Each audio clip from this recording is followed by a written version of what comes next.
This past week has exposed a virus in Nigeria's national conversation. The virus that has afflicted Nigeria's capacity to seize opportunities presented by both ugly and noble situations to correct a national malaise. The virus is opportunism, cheap elevation of shadow for institutional self-praise or individual self-sale, and ignoring the substance.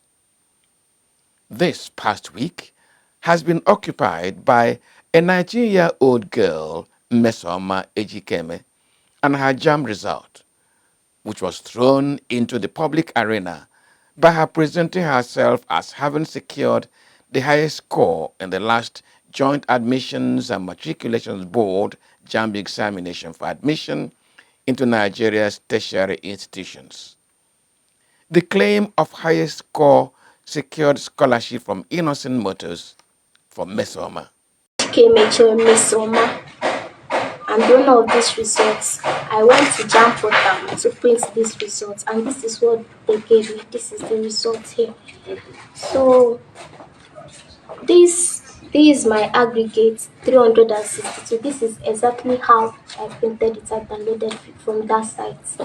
So they now saying that I forged my results is what I don't know, and I'm traumatized that they accused me of forging my own results, because I'm not capable of this forging results. This is the evidence. Okay, they say that I forged my results. They scanned this QR code there, and it showed another name, a Yoruba name, Omotola Afolabi, 138. And that same person that got 138, they checked again, the person got 338. Meaning that there is problem. There is problem somewhere. So, and we went to Commissioner of Education office on Friday last week. My principal and the educational secretary of Anglican Girls Secondary School, or Anglican Diocese. So we went there. We showed all these results to Commission of Education, both this one and the SMS they sent to me. And she snapped it and sent to the JAMB official. They called back saying that this is a forged result, that I forged it myself, that the JAMB office don't have the record of this. So they now say that I forged it, and they called the DSS over to come to her office. The DSS, they took us to their office, and we made our statement there, and they said they will contact us later, that they are going to investigate these results to know where the source came from. So that's what they said, and instead of them to wait for the investigation to be over, they posted that I forged my results without confirming. So I'm really sad that that's it.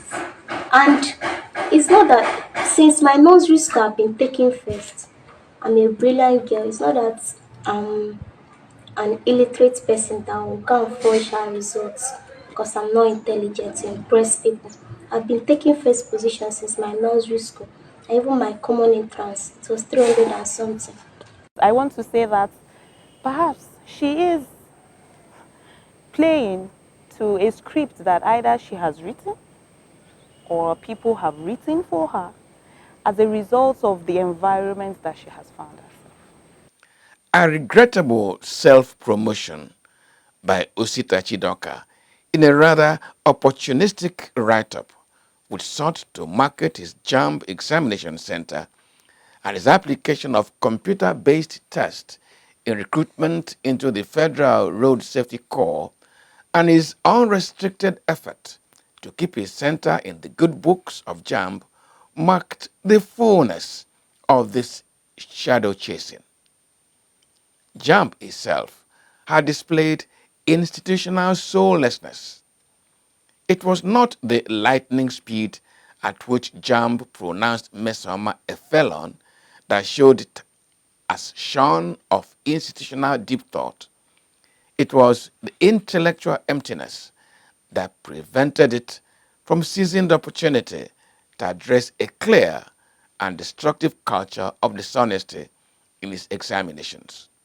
If it did, maybe other examination bodies in Nigeria could benefit. The first time I heard about this, I said, okay, let's look at track records. Is it possible? Is she able to score this? Can we predict that based on her past records, she's able to get this kind of score? I know the thing about young people is everybody wants to project an image online, and I want to be the best, and it's good. I can imagine how she felt within that period of time where she was celebrated, and now everything is turning against her. It's a bad place to be. So I think that trust is built over time, and for me, there's been a track record. Yes, there's some, the people, like I said, JAMB has cancelled results before because of fraud or because of malpractice in a whole center just goes away. I think that goes to say what they want to see in the country, what their heart for the people is. And if something like this comes up, I think people should be patient to wait and see the outcome of things before they begin to point fingers at JAMB or even the girl. In a way, I think this is also calling people's attention to, hey, if you want to forge this next time, you better think twice, because these people do have their data and everything fully in check. So you want to think 3 times. So in that aspect, I think JAMB has done very, very well to say that no, our system, you can't just hack it just like that. We know what we are doing. So I think even people now would think 2, 3 times before they would do that. But extra layer to that is to dig in deeper. How can we prevent people to even want to think of doing something like this? But what is the substance? Mmesoma was clearly a lead that could point to how and who are behind faking JAMB results. Mmesoma was a lead to whether these merchants of fake results are operating from within JAMB or outside of it, or indeed whether it is a collaborative crime. JAMB blew these leads, discharged itself and probably its officials from any possible complicity. But is it really the case? We cannot be, in quote, protecting the young people because of their future if we don't stop them now. If malpractice is encouraged at the lower level, it's going to increase until we see it in our governments. And that's what we are crying about today. And so if that is the case, I don't think it should be swept under the carpet. For everything that happens, there's always an opportunity for growth. There's an opportunity for learning. I want to believe that JAMB would want to use this as an opportunity to learn and do more. Because we can't say at this point that they've taken all of the advantages from this situation. The result from the DSS is not even out yet. They've confirmed that it was forged. But who are the perpetrators? Who helped her in forging? Is this a syndicate system that has done it for other people, or she's just an individual on her own? I heard there's a JAMB app, a fake JAMB app. Is it actually okay? Another substance is answer to the question, why? Consistently, educational certification forgery has become a blot on Nigeria's assessment framework in almost all areas of our national life. Ministers present fake results. Legislators present fake certificates. Presidents present affidavits as evidence of educational certification. And now, Mmesoma has presented fake JAMB result. Why and how has certification fraud become part of Nigeria?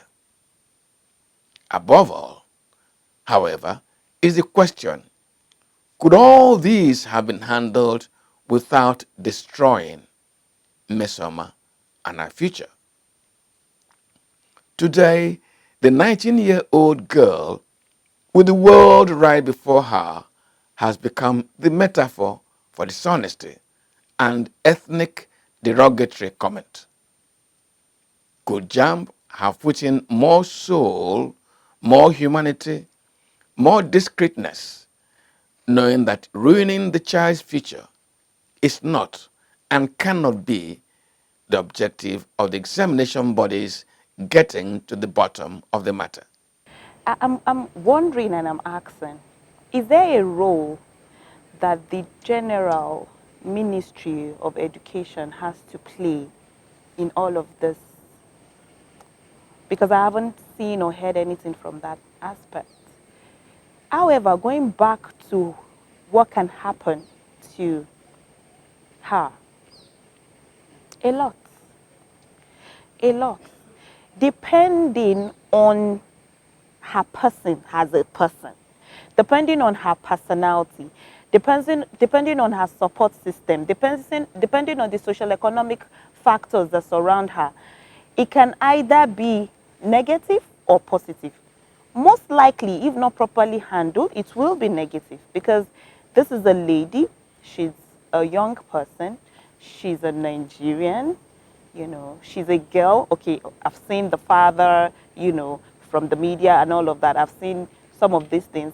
It looks like we may be, if we're not careful, producing somebody that may become quite hardened. Because the question now is, are we intervening or are we going to go on the path of destruction? Will there be an intervention for this girl in question? Because let's assume, just like the way Jam has said that, she has forged the results in connivance with other people. And so there's this insinuation that she's a criminal person. What do we want to do to criminals? Do we want to reform them so that they can become better person? What intervention is, whether the government, the society, the Ministry of Education and all of that, going to do going forward on this particular person and on any other people that has criminal tendencies if it has been confirmed? Because at the end of the day, down the line, 10 years, 20 years, 30 years, 40 years, if no proper intervention is done, we may be producing. Assessment distortions of this nature could still be arrested if we put in more thought, discard every tendency towards opportunism, and do more consequential consideration in reacting to our Mmesomas.